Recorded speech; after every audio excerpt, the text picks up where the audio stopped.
Certains ont promis de créer des milliers d'emplois, d'autres ont promis d'investir et d'inciter les investisseurs à miser sur la RDC.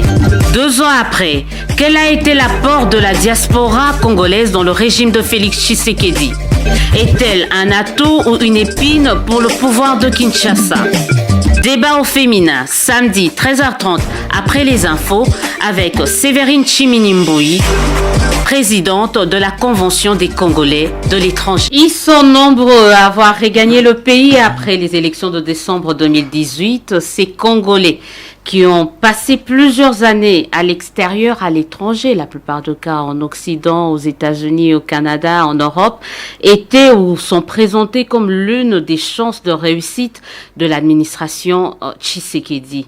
Plus de 2 ans après, l'heure, pas du bilan, mais d'une petite évaluation de l'action, de l'apport de cette diaspora congolaise s'impose. Question, la diaspora congolaise, un atout ou une épine pour le pouvoir de Félix Tshisekedi? Madame, Messieurs, très heureuse de vous retrouver dans le cadre de débat au féminin qui reçoit Séverine Tchiminimboui. Bonjour. Bonjour. Alors, vous êtes présidente de la Convention des Congolais de l'étranger. Enseignante dans une école, enseignante à l'école primaire, dans une école publique à Genève, en Suisse. Oui. Alors, parlez-nous un peu de la CCE, Convention des Congolais de l'étranger. Merci. Je vous remercie beaucoup pour l'invitation et l'honneur que vous me faites de me recevoir ici dans Top Congo. J'ai toujours vu regarder Top Congo sur Internet, mais être là présente, je suis très émue. Merci pour l'occasion que vous me donnez. Je suis, comme vous venez de me présenter, Séverine Tchimini, la présidente de la Convention des Congolais de l'étranger. C'est une structure fêtière qui regroupe et encadre un peu tous les Congolais, de tous bords, quel que soit l'âge, quelle que soit la religion et les partis publics, en vue du changement au Congo. Nous nous sommes organisés en 2014 en une structure parce que nous voulions aider notre pays et nous mettre ensemble, parce qu'on trouve souvent que les Congolais, ils sont très éparpillés, c'est du chacun pour soi. Il y avait une petite association ici, une autre là-bas, et ainsi de suite. Les Suisses nous ont dit, mais à cette allure-là, pourquoi vous ne vous mettez pas ensemble? Nous nous sommes rencontrés, nous nous sommes dit, il faut qu'on fasse une association qui regroupe tout le monde. Nous nous mettons ensemble, comme ça, nous sommes un point focal et nous sommes un think tank. Nous encadrons et fédérons toutes les associations existantes afin de faire pression et d'être présentes aussi parce que les Congolais sont mal vus un peu partout, mais nous, on voulait un peu redorer cette image-là, montrer que non, les Congolais sont capables de s'unir. On ne regarde pas le tribut, on prend tout le monde, quel que soit le parti politique, quelle que soit donc la compétence de la personne, ce qu'il fait. Donc il y a des enseignants, il y a les gens qui sont dans la santé, dans la diplomatie, ainsi de suite, autour d'une structure. Et cette structure fêtière-là, on va l'imposer au niveau international, dans nos pays d'accueil, parce qu'il y a l'intégration aussi qui joue là-dedans, dans nos pays d'accueil, et après, ici, au Congo. Ça existe depuis 2014, donc vous avez dit, mais c'est réservé qu'aux Suisses. Mais pourtant, bon, la dénomination, c'est Congolais des étrangers. Est-ce que vous regroupez également ceux qui sont en Suisse, en fait, en Belgique, en France, au Canada? Comment ça se passe? Alors, très bien. Donc, nous nous sommes réunis, en fait, à Charmey. C'est dans un petit village dans les montagnes fribourgeoises en Suisse. Alors, il y avait les Congolais venus de la Belgique, de la France, des États-Unis, du Canada, de la Suisse, de Hollande, un peu partout, qui sont venus, d'où le nom de Convention des Congolais de l'étranger. Et il y a aussi les amis du Congo, donc ceux qui ont l'amour du Congo. Il peut être suisse, français, il est accepté dans la structure. Y compris aussi, on a une structure ici sur place. Voilà, avant de poursuivre, parce qu'on parlera, vous menez plusieurs actions à l'intérieur du pays, dans différentes provinces. Alors, avant de continuer, on va vraiment passer quelques minutes pour parler de cette diaspora. On a essayé de poser la question aux Quinois, ce qu'ils pensent de cette diaspora, surtout celle qui est venue en faveur du changement qui s'est opéré depuis décembre 2018. On les a interrogés. On va les écouter, on va juste revenir après. Jika International, Mwana Poto, Mwana Mikili, Mwana Bella, Parisien, autant des pseudos que les Quinois utilisent pour désigner un Congolais vivant en Occident. Ceux qui résident dans des pays africains ou asiatiques, excepté l'Afrique du Sud, sont difficilement classés dans ce lot. Et pourtant, ils font également partie de cette diaspora congolaise diverse et diversifiée. Dans le rue de la capitale congolaise, beaucoup saluent l'apport de ces Congolais vivant à l'étranger dans l'économie et le social. Pour moi, en soi, parce que moi je connais 2 ou 3. Les rapports positifs ici. Ils travaillent avec le président de la République. Alors récemment, nous n'avons pas encore senti comme tel. On attend le gouvernement, nous allons sentir maintenant les rapports. La diaspora congolaise est très très importante parce que bazo contribuer mingi na vie ba congolais na mboka, bazo contribuer na hauteur ya ba milliards de dollars chaque année. Donc bazo vraiment permettre survie à ba congolais na mboka. Manque d'organisation, absence de réseautage, mais également clientélisme, incompétence, autant de mots que ces autres Quinois reprochent à la diaspora, surtout celle qui a regagné le pays en faveur du changement de régime à Kinshasa. Il reste cependant persuadé que les expatriés congolais sont porteurs d'une expertise qui peut être bénéfique pour le développement de la RDC. Oui, diaspora est dit que développer la République, ce qui mbokango yango moko nano est très bien organisé. Ce qui est bien organisé, c'est diaspora est moi un peu mbulu. Ce que landeli bango ba obaza awa, okomona ba théâtre bango bazo sala. Msusu ondie ba comédien, msusu ondie ba kokate, msusu ondie ba tangate. Msusu aya ndie mundaya ko sala imu. Donc ba ya awa bango wana kutu na yozo ibiso babunga nzela. Soki bakoki ko développer pays na biso, faut ba développer ngona mayele. Po ba to ko sala na kibuzo ba te po ba diaspora o baza lelo bazo travailler tout autour. Ya muto aza en place awa. Bazo travailler na buzo, bazo travailler pour la poche na mo pe la famille na bango. Au lieu que ba développer ba kena poto pour la ba ki ko tanga, mais ba sala la ngote. À noter que le transfert d'argent de la diaspora congolaise vers la RDC est estimé à plus ou moins 2 milliards de dollars l'an. Selon la Banque mondiale, le pays de Félix Tshisekedi fait partie de 3 premiers pays de l'Afrique francophone recevant le plus d'argent de sa diaspora. Madame Sévérine Chimini Mboui, nous recevons, c'est notre invitée. Vous êtes présidente de la Convention des Congolais de l'étranger, vous venez de suivre. La diaspora, tout le monde reconnaît, tout le monde est d'accord, elle est importante. Mais de quelle diaspora? C'est ça la question qu'on se pose. Vous vous êtes retrouvés dans ce que ces Quinois ont dit, dans ce qu'ils ont dit? Ouais, c'est difficile, hein. C'est difficile, mais entre-temps, ils ont peut-être raison. Donc, mais tout le monde n'est pas mauvais non plus. Alors, ils reconnaissent très bien que grâce à la diaspora, comment est-ce que les Quinois allaient vivre? Nos familles ici, comment elles allaient vivre s'il n'y avait pas la diaspora? C'est quand même un apport de 2 milliards par année. C'est beaucoup. Plus de 50%, presque 50% du budget qui est estimé à 4 milliards. Voilà. Et il faut dire aussi que le pays n'est pas organisé. Et ça, ce n'est pas la faute de la diaspora. Mais la diaspora est là, elle est compétente. Hein, la diaspora compétente existe. C'est un entonnoir. Et les Ouzé diaspora, on a parlé, on les a vus, c'est la plupart, certains disent ils ont tout pris, ils ont pris nos boulots, ils ont pris notre travail. On s'attendait quand même à un résultat au bout de 2 ans et demi. C'est pas assez fameux quand même. 2 ans et demi, moi je pense qu'ils ont fait 2 ans, non? Oui. Ils ont fait 2 ans. C'est quand même sévère. Il faut dire que le pays était dans quel état? Après 23 ans, ces pays étaient dans quel état? Moi, je me rappelle, j'étais revenu ici en 2012. Il y avait les 5 chantiers. Et là, je suis revenu en 2019. Je vois rien du 5 chantiers. Le pays est à reconstruire, madame. C'est ça le comble. Mais il faut qu'on y mette du sien. Chacun doit contribuer à la reconstruction de notre pays. Les Quinois, moi je ne commente pas trop là-dessus, mais je pense qu'ils ont raison. Ils doivent demander le bilan des amis de la diaspora qui sont à la présidence et aussi des ministres qui sont venus de la diaspora, y compris tous les autres ministres aussi.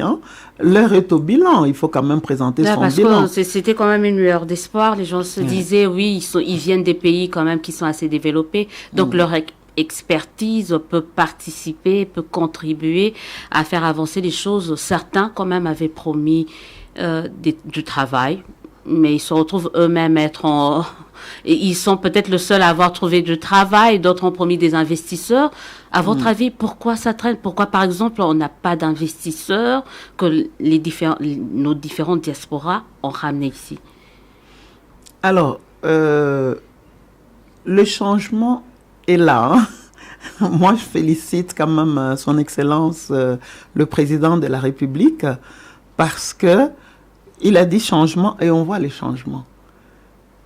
Il y a les prisonniers qui sont sortis de la prison, y compris M. Kapende, dont tout le monde, j'irais, pensait qu'il ne pouvait pas sortir, ainsi de suite. Il n'y a plus de cachot, comme il disait à l'ANR, ainsi de suite. Mais il faut construire le pays. Alors, votre question, c'était le travail. Ils ont promis du travail. Là, je ne peux pas trop répondre. Et il faut aussi dire que cette diaspora qui est arrivée, y compris le président lui-même, il était dans une espèce d'alliance avec FCC. Et il l'a dit dans son discours de 6 minutes qu'il ne pouvait pas travailler. Il n'avait pas de majorité. On lui chantait ça en longueur de journée. Il n'a pas de majorité dans la Chambre basse, qui est l'Assemblée nationale. Il n'avait pas la majorité au Sénat. Il n'avait rien. Il n'avait ni juge, ni armée, ni rien du tout. Mais petit à petit, moi je me souviens, j'étais à Bruxelles quand il a fait son premier voyage. J'ai assisté à son meeting. Et il a dit, il va déboulonner le système. Nous y sommes. Le système est là. Il a déboulonné en tout cas, sans un seul coup de feu. Et là, je dis, chapeau bas, maestro. La suite maintenant, c'est quoi? Les développements du système Kabila, ça y est, c'est fait, mais les gens ont toujours faim. Tout à fait. La sécurité règne toujours. Bon, il y a encore de plus en plus des gens de la diaspora qui sont encore là. Qu'est-ce que cette diaspora que vous représentez aujourd'hui peut apporter justement pour faire changer les mentalités pour booster le développement? Alors, il faudrait que la diaspora, elle est là. La diaspora, elle veut travailler. La diaspora veut montrer aussi son expertise. Pas cette diaspora-là, parce qu'ils sont en train de dire ils n'ont rien fait et tout ça. Il y a l'autre diaspora, donc moi et les autres qui sont venus. Mais il faut dire qu'ici, le système est trop lourd. L'administration est trop lourde. Elle n'existe même pas, vous êtes gentil quand même. C'est non certain. Je vais vous donner un exemple. Ouais. Nous sommes arrivés, la CCE est venue en 2019 avec des projets clés en main. Les projets avec les Turcs pour les maisons préfabriquées. Notre but à nous, c'était quoi? C'est qu'on nous donne un endroit, qu'on soit là, qu'on puisse former des gens à monter ces maisons-là. Une fois que les jeunes sont formés, les Turcs repartent chez eux. Comme ça, on a tout ce qu'il faut ici. On avait un deuxième projet. Celui-là, c'était avec les Argentins.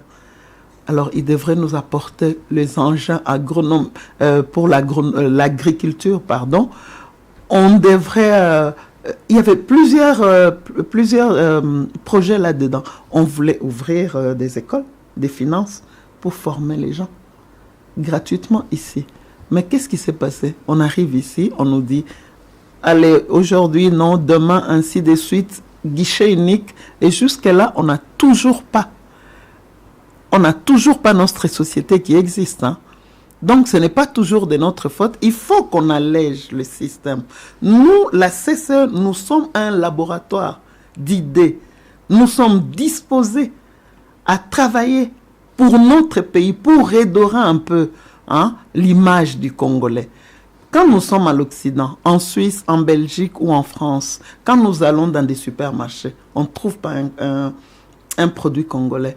On va trouver un produit de la Côte d'Ivoire, de Nigeria. Mais on a parlé de l'absence de réseautage, c'est-à-dire quand la diaspora vient, travaille entre elles, et les locaux qui sont ici, en fait, parce que la diaspora, c'est un peu comme les internationaux, et les locaux travaillent entre eux. Justement, il n'y a pas cette complicité entre ceux qui sont restés au pays et ceux qui sont à l'étranger aussi. Mais oui, mais là, c'est pour cela, nous, les réseautages, nous l'avons. Mais maintenant, il faut que ceux qui sont ici acceptent de travailler avec nous. Nous, on a toujours tendu la main. Sur ça, je vous parle du réservoir. Parce que dans la CCE, il y a des enseignants. Moi, je travaille depuis plusieurs années dans l'enseignement. La gratuité de l'enseignement, je sais. Mais on peut aider ce pays à faire des réformes dans l'enseignement. Mais si personne ne nous demande, si on tend la main et il n'y a pas de retour, qu'est-ce qu'on fait? On a des médecins. Ils sont plusieurs. Il y a plusieurs spécialités de médecins là-bas où nous sommes. Mais ils sont là, ils n'attendent que ça. Nous avons des financiers. On regarde ce qui se passe ici chez nous. On dit, par exemple, pourquoi ne pas faire des travaux en même temps? Il faudrait que nos régions, nos communes et nos provinces soient autonomes financièrement. Et les emprunts, nous pouvons faire, la CCE peut faire. Être autonome, c'est bon, mais financièrement. Oui, la commune, être autonome financièrement, et elle aura l'argent, par exemple, selon vous, parce que vous êtes une boîte à idées, la CCE, une commune, une province, par exemple, où est-ce qu'on aura l'argent, justement, pour permettre à cette commune, à cette province de s'autofinancer? Mais pour l'instant, s'il n'y a pas, mais il y a beaucoup d'argent ici, hein. Moi, j'ai regardé. Quand je me promène, je vois déjà qu'au niveau de la circulation, il n'y a personne qui a la plaque d'immatriculation. Mais ce n'est pas normal. Ça, c'est de l'argent qu'on est en train de mettre dans la poubelle. C'est l'argent. L'argent est là. Chaque moto devrait avoir une plaque d'immatriculation. Chaque voiture aussi. Et les gens doivent payer les assurances plus les impôts. Et les taxes, toutes les taxes qu'on paye, on fait quoi avec cet argent-là? S'il n'y a pas d'argent, mais ça m'étonnerait, dans chaque province, il y a de l'argent. Il y a des provinces minières. Il y a d'autres qui ne le sont pas. Mais il faut plutôt qu'on commence par arranger les routes. Mais comment l'argent va venir, par exemple, les poissons qui sont à Boende là-bas, comment il va arriver ici? On doit commencer d'abord par reconstruire. Et ça, si le Congo n'a pas d'argent, on nous donne le mandat, la CCE peut aller chercher, je ne sais pas, 6 milliards. Et là, nous allons à Singapour ou dans le Qatar pour faire ces emprunts-là. Et surtout que maintenant, avec Covid-19, c'est à taux zéro. Mais ça devient intéressant. Donc, on vous donne juste un mandat et vous ramenez des milliards au pays. Tout à fait. C'est par une baguette magique, ça y est, c'est bon. Nous allons chercher les pays qui sont solvables, qui vont être nos partenaires, qui vont juste nous parrainer, et puis après, on ramène l'argent ici au pays, et avec cet argent-là, parce que ce qui se passe ici, et ce que je ne comprends pas du tout, c'est que tout le monde, toutes les régions viennent ici à Kinshasa, mais c'est pas normal. Chaque province doit être autonome financièrement. Mais comment ça se fait qu'un ministre provincial de l'éducation nationale doit venir chercher l'argent à Kinshasa pour aller payer les enseignants et le corps enseignant? C'est pas normal, ça. Il faut commencer par faire une distribution subsidiaire de cet argent-là par région. Et toutes les régions commencent les grands travaux en même temps. Mais avant cela, il va falloir aussi que le ministre ou les députés ou qui que ce soit qui est là devant, qui puisse apporter quand même un projet. Parce que l'argent, on ne donne pas comme ça. Il faut un projet. Et dans ces projets-là, ça doit être à court, à moyen et à long terme. Et aussi pas penser à l'évaluation, parce que les projets, c'est pas ce qui manque. C'est un peu comme les lois dans notre pays, ça existe, mais il y a un problème d'application, d'applicabilité de ces lois. Les projets, il y en a, Mais bon, qui évalue, comment évaluer, comment procéder? Est-ce que vous, au niveau de la Convention des Congolais de l'étranger, vous réfléchissez également à cette forme d'évaluation? Exact. Comment ça se passe? Exact. Nous, si le pays veut, c'est le Premier ministre, que je félicite d'ailleurs, le fait d'avoir pris ce pays-là, et il a beaucoup de courage, c'est un jeune, il a beaucoup de compétences, il a travaillé dans plusieurs endroits. S'il accepte que nous l'accompagnions, eh ben nous allons faire une structure à côté pour les suivis et les évaluations. Ça, on peut faire. Il n'y a aucun souci. Nous avons des juristes, nous avons des avocats, nous avons des enseignants, des financiers. On a toutes les compétences dans la CCE. Et nous y travaillons d'ailleurs, nous sommes en train de les faire. Et ce qui manque dans ce pays aussi, au-delà d'une évaluation, c'est la sanction. Voilà. Certains estiment qu'on est complaisant, on voit que bon là, au bout de 3 mois, 6 mois, il n'a pas bien travaillé, mais on le laisse quand même. Non, c'est la porte. Mais parce que quand j'arrive avec mon projet, je vous dis, voilà, ce projet-là, c'est pour 5 ans. OK? Alors, tout au début, dans les 3 mois qui suivent, la personne doit se faire une auto-évaluation. Après l'auto-évaluation, une évaluation par une structure qui sera là. Donc, admettons la Convention des Congolais de l'étranger. Nous avons déjà, donc on regarde qu'est-ce qui a marché, qu'est-ce qui n'a pas marché, qu'est-ce qui a renforcé. OK, c'est bon. Alors, 6 mois, 1 année, si ça ne marche pas, c'est la porte. C'est la porte. Ah non, là où nous venons, moi je travaille en Suisse, je suis enseignante, si ça ne marche pas, on me vire. Mais on doit sanctionner des gens. Il faut que ce soit dans la mentalité. Et ce qu'on doit éviter aussi, c'est de prendre son frère, son enfant, son ami. Mais non.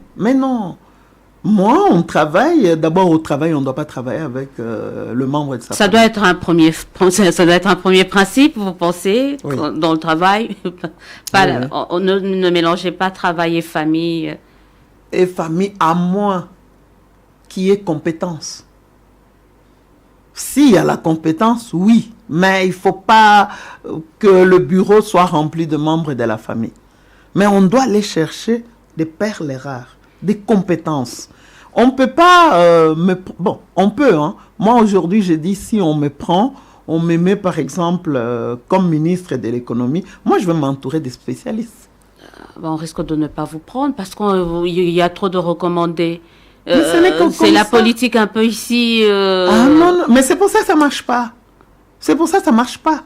Mais comment ça va marcher? Je suis passé sur le saut de mouton, mais j'étais, avant de venir ici, j'étais choquée de voir qu'il y avait des motards.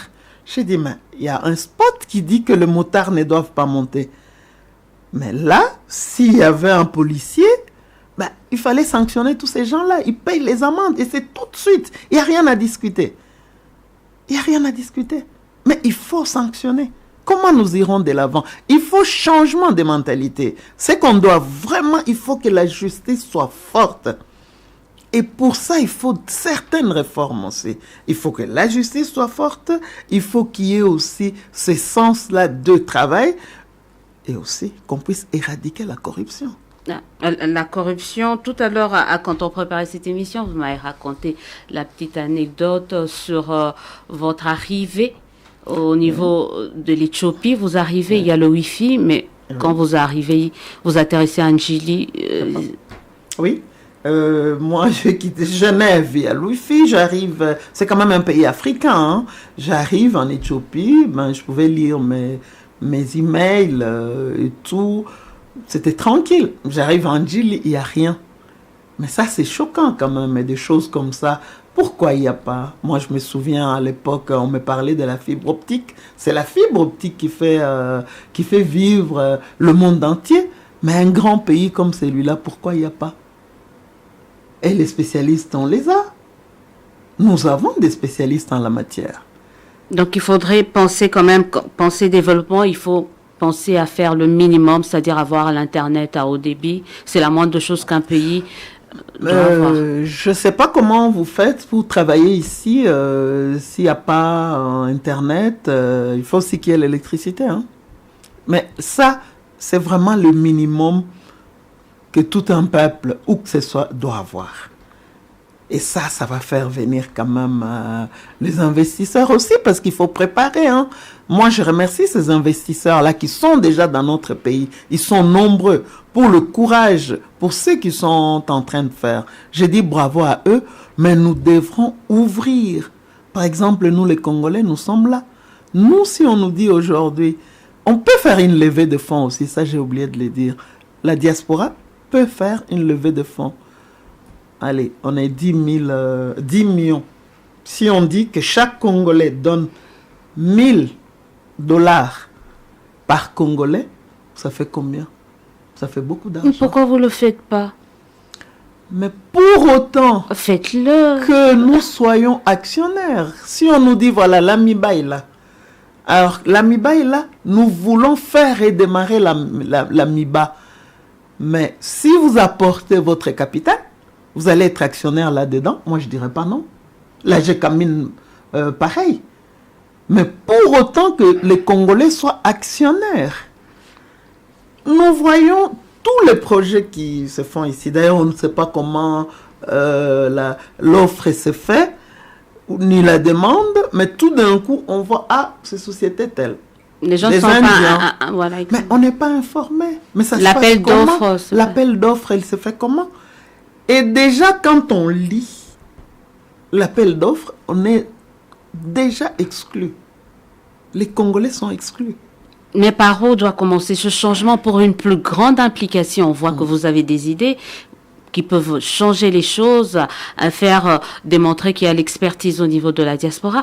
Mais où est-ce qu'on doit essayer de changer ou d'améliorer pour une plus grande implication de cette diaspora? La CCE est là. Si c'est une, comme je vous ai dit, c'est une structure fêtière. Elle est là, boîte à idées. Nous sommes prêts. Et il y a des compatriotes qui sont prêts à venir travailler avec le gouvernement en place.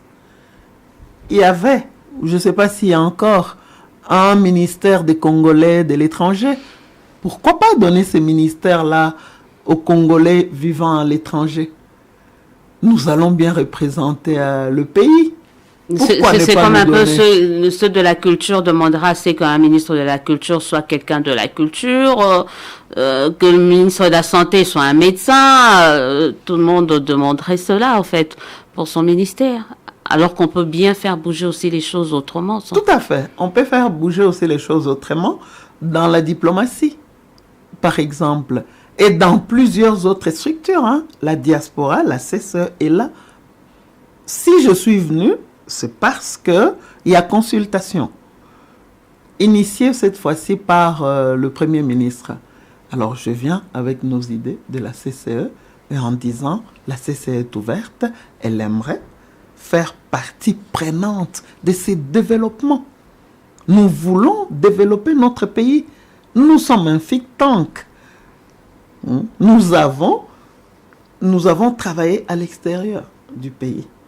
Nous avons un bagage intellectuel et aussi des compétences. Nous ne sommes pas restés en train de nous frotter les mains à ne rien faire. Non, nous travaillons dans différents domaines. Donc, comme je vous ai dit, moi, je suis dans l'éducation. Je peux venir ici travailler, mais à condition qu'on nous les demande. La CCE est là, elle est prête à venir donner un coup de main. Et aussi, comme c'est une structure, le Congo, donc le gouvernement en place, peut aussi mettre des moyens pour cette structure qui peut fédérer encore plus au-delà tous les Congolais. Et comme ça, tous les investisseurs qui viennent, ils passent par nous. Parce que tout le monde vient, tout le monde. C'est divers, c'est un peu, ça part dans tous les sens. Ça part dans tous les sens. Il suffit d'avoir passé 2 ans en Europe, tu deviens diaspora. C'est ça. Et ce que je ne comprends pas, c'est que ceux qui sont aussi ici, ça fait 5-10 ans qu'ils sont là, on les appelle diaspora, je suis désolé. Diaspora, c'est par exemple moi. Parce que moi, je vis là-bas et je suis venu. Mais si je fais 2 ans ici, c'est fini, je ne suis plus diaspora. Alors, on va reparler de ça, mais on est en train d'exclure. Quand on parle de la diaspora, souvent on exclut ceux qui sont en Afrique. À votre avis, c'est pourquoi? C'est-à-dire, on parle de la diaspora, ça se résume à ceux qui sont soit en Europe, en Amérique, on l'a suivi dans le truc, mais dans le reportage, mais ceux qui sont dans des pays africains, vous pensez que ces Congolais expatriés peuvent également apporter quelque chose? Bien sûr. Et pourquoi sont-ils souvent exclus ou ne sont pas considérés comme diaspora, un peu comme ça? Et ça, c'est au niveau de Kinshasa, De je Kinshasa. pense. Hein. Ou à votre niveau, la CCE, est-ce qu'ils sont dedans d'ailleurs? Oui, on a les gens qui sont en Afrique du Sud, en tout cas au Congo déjà, en Afrique du Sud, en Côte d'Ivoire, un peu partout. Hein. Si. La CCE est représentée dans pas mal de pays. Alors, la CCE, donc, c'est la Convention des Congolais de l'étranger que dirige Madame Séverine Chimini. Exact. Vous n'êtes pas qu'une boîte à idées, vous êtes également dans l'action. Oui. Depuis 2014, quelles sont les actions que vous avez menées ici, en RDC? Alors, depuis 2014, c'était compliqué qu'on puisse mener des actions ici parce que nous nous battions pour les changements au Congo. C'était ça notre champ de bataille. Donc nous nous battions plutôt aux côtés des institutions qui sont là-bas. Étant donné que nous pesons. Mais c'est depuis l'accession de son Excellence, Monsieur le Président de la République, Félix Antoine Tshisekedi Tshilombo, changement. Et quand il a fait son discours en disant les Congolais peuvent revenir sur place, travailler, nous nous sommes dit, nous saisissons la balle au bon. Et là, nous sommes venus nous faisons des actions du coup, librement, tranquillement, depuis ce moment-là. Quelles sont les actions, par exemple? Qu'est-ce qu'on peut mettre à votre actif? Alors, nous avons un orphelinat qui est à Béni. Cet orphelinat-là, il y a 2 ans en arrière, il y avait 150 enfants. Et aujourd'hui, l'orphelinat compte 300 enfants. Chaque mois, nous envoyons l'argent.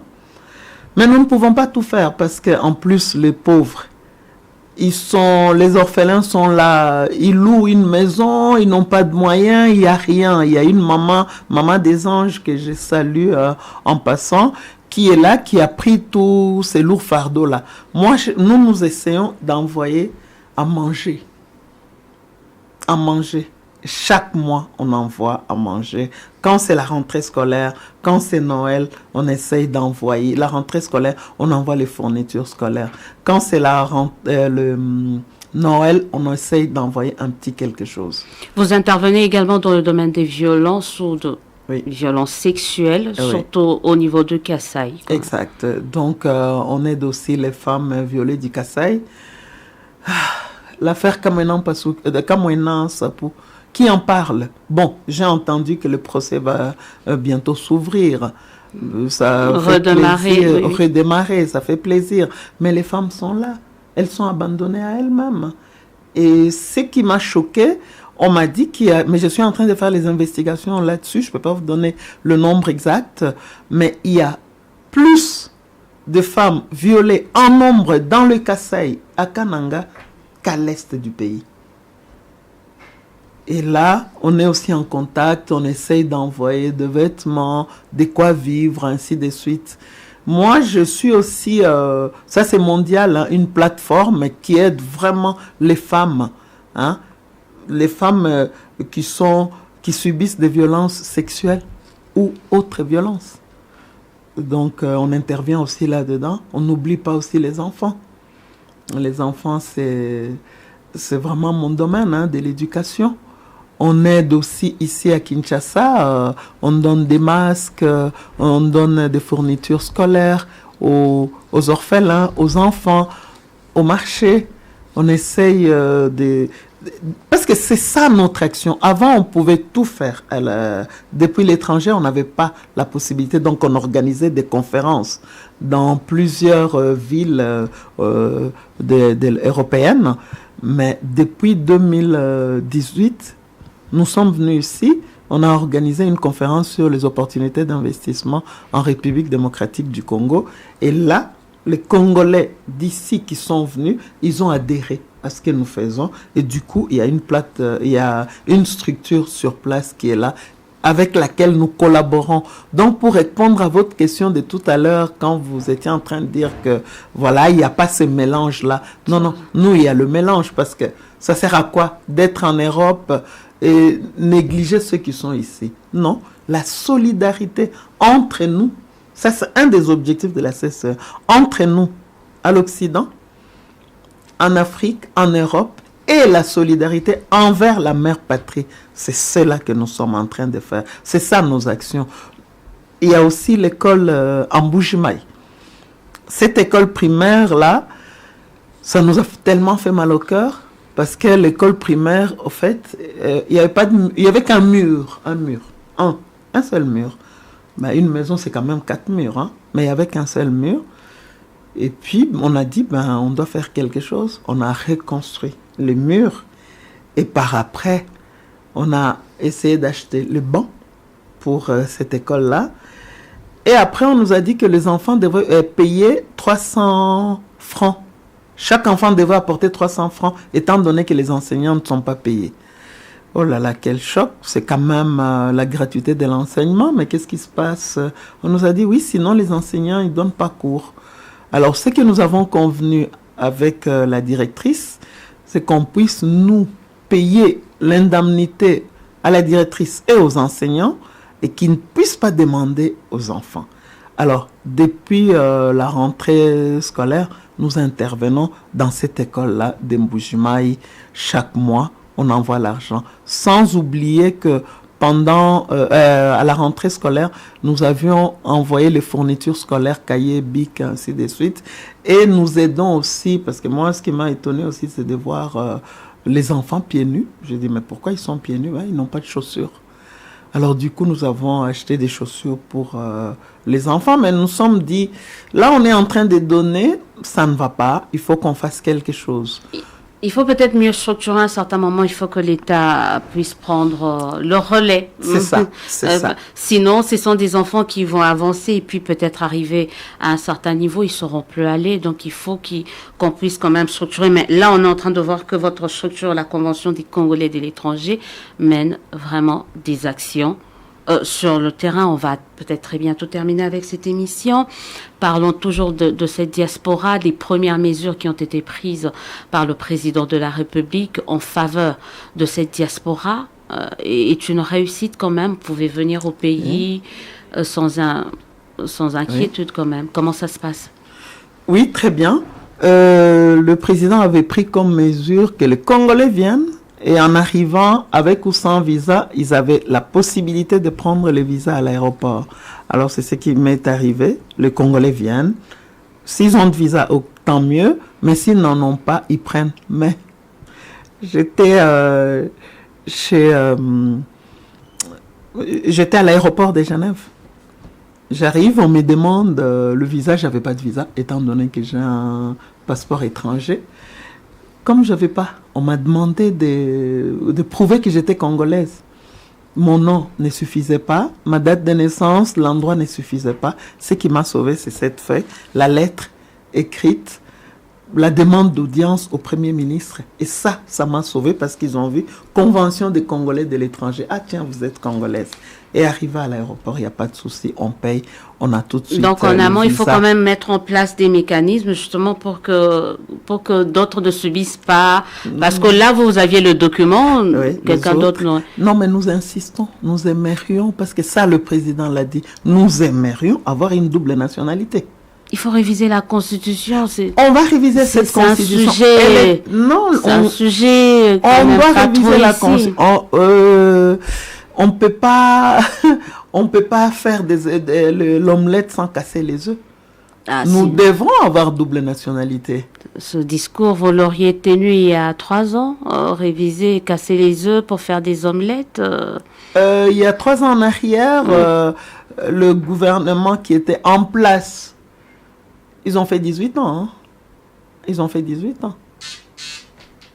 Donc là, maintenant, pour moi, ça doit être révisé. Et nous exigeons aussi, nous, la diaspora, nous aimerions qu'on nous facilite la tâche. Mais qu'on ait double nationalité.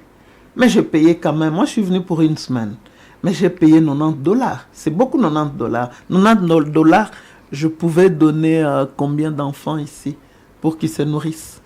À quelques enfants quand même. Nous exigeons ça. Et nous avons une deuxième exigence. Nous aimerions qu'on nous facilite le droit des douanes. Nous apportons les dons. Je suis enseignante au retour. Dès mon retour en Suisse, bientôt l'école va fermer. Le 30 juin, chez nous, les écoles ferment. En Suisse, à Genève. J'ai la possibilité de demander qu'on me donne tous les cahiers, parce que là-bas, on donne aux élèves. Tout le reste, on donne aux associations. Si je demande, on va me donner. J'aurai beaucoup de cahiers, beaucoup de bics, beaucoup de... Mais comment ça va venir ici? Moi, je n'ai pas envie de mettre $15 000 pour payer les douanes, mais qu'on nous facilite la douane pour les dons. C'est un autre sujet à polémique ici, avec les exonérations, ça pose problème et que certains profitent justement derrière ces exonérations-là pour faire autre chose. Est-ce que vous en avez parlé avec les autorités avec qui vous vous êtes rencontrés? C'est aussi ça? Mais tout ça, oui, c'est écrit dans un mémorandum, le droit de douane, qu'on nous facilite aussi, que toutes les institutions soient un peu légères au lieu qu'elles soient lourdes. Hein? Que le président de la République soit accessible. Pourquoi il n'est pas accessible? On veut le voir. 80 millions de Congolais, si tout le monde veut voir le président, il n'aura plus un temps pour lui. Il y en a déjà qui l'ont déjà vu. Si on le voit, c'est pas pour rien. C'est quand même notre président. On aimerait quand même le voir. Vous le voyez tout le temps passer, mais nous, on ne le voit pas. Le Premier ministre, on peut quand même le voir aussi, non? C'est un jeune. Hein? Et puis les autres aussi. Les institutions, moi, je vous dis... Chez le guichet unique, on m'a dit oui, ça va aller vite, ça fait 2 ans. Mais c'est pas possible. Nous, on n'a pas toujours 2 ans à faire ici au pays. Nous devrons rentrer là-bas. Séverine Tchimini, merci d'avoir été de nôtre. Peut-être une dernière question. Le président, là on est quand même dans les promesses du président, avait promis de faire des millionnaires congolais. Et il n'avait pas précisé congolais de la diaspora ou de l'intérieur. Vous y croyez toujours? Moi, j'y crois. Parce que je pense que si... avec l'agriculture que nous avons, le terrain que nous avons, parce que Kinshasa n'est pas construit. Hein. Je vous signale que ça fait la moitié, parce que la Suisse, c'est entre 8 à 10 millions d'habitants. À Kinshasa, on a 18 millions. Hein, alors, c'est le double. Mais ce n'est pas beaucoup construit. Mais si on s'attaque rien que à l'agriculture, mais qu'on nous donne tout ce qu'il faut, qu'on n'achète pas, parce que quand on achète, après, c'est le terrain de quelqu'un d'autre. Non, non. Qu'on fasse vraiment de l'agriculture, mais avec ça, on peut devenir millionnaire. Mais venez, au lieu qu'on vous donne, c'est ça aussi le problème, on a un pays presque en faillite, vous de la diaspora, pourquoi vous ne venez pas avec tout ça là, en juin, et peut-être demander juste des terrains pour faire cette agriculture? La CCE, c'est une boîte d'idées, laboratoire. On demande au président de la République, au Premier ministre, avec son gouvernement, d'épuiser dans la CCE. On a tout ce qu'il faut. Il y a des collègues, mes camarades de la CCE qui sont prêts à venir travailler ici, à venir labourer. Nous retroussons nos manches. Hein. Nous retroussons nos manches et puis nous travaillons, nous faisons 8 à 10 heures par jour. Mais nous sommes là, nous sommes prêts à venir travailler pour notre pays. Nous sommes prêts. Nous sommes prêts. La CCE, elle est ouverte. Je profite pour vous donner aussi notre site web. C'est www.convention des Congolais de l'étranger.com. C'est en un mot. C'est collé. Donc c'est ça. Et puis la présidente, elle est là si vous avez besoin de questions ou quoi que ce soit. Vous contactez, vous écrivez via l'adresse qui vient d'être donnée ici. Séverine Tchimini, merci d'avoir été de nôtre. Vous vous sentez plus congolaise d'ici ou Je suis congolaise 100%. Je suis congolaise. Vous vous sentez d'ici ou d'ailleurs? Je suis congolaise d'ici, du Congo. 32 ans en Suisse, oui. Vous vous sentez toujours congolaise? Tout à fait, et je parle les 4 langues nationales. Merci. Et je parle aussi les 3 langues nationales suisses, parce qu'en Suisse, il y en a 4 aussi. Vous êtes citoyenne du monde, en tout cas. Voilà. Merci d'avoir été de nôtres dans le cadre de cette émission Débat au féminin. Merci aux téléspectateurs. Je rappelle qu'on a reçu pour vous Madame Séverine Tchimini. Elle est présidente de Convention de Congolais de l'étranger. On a essayé de passer en revue l'apport, l'impact de la diaspora ici en République démocratique du Congo. Écrivez-nous, appelez-nous. On sera toujours là pour vous. En attendant, nous vous souhaitons de passer une excellente suite de programmes en compagnie de la meilleure de radio qui est Top Congo FM. Au revoir et à très très bientôt.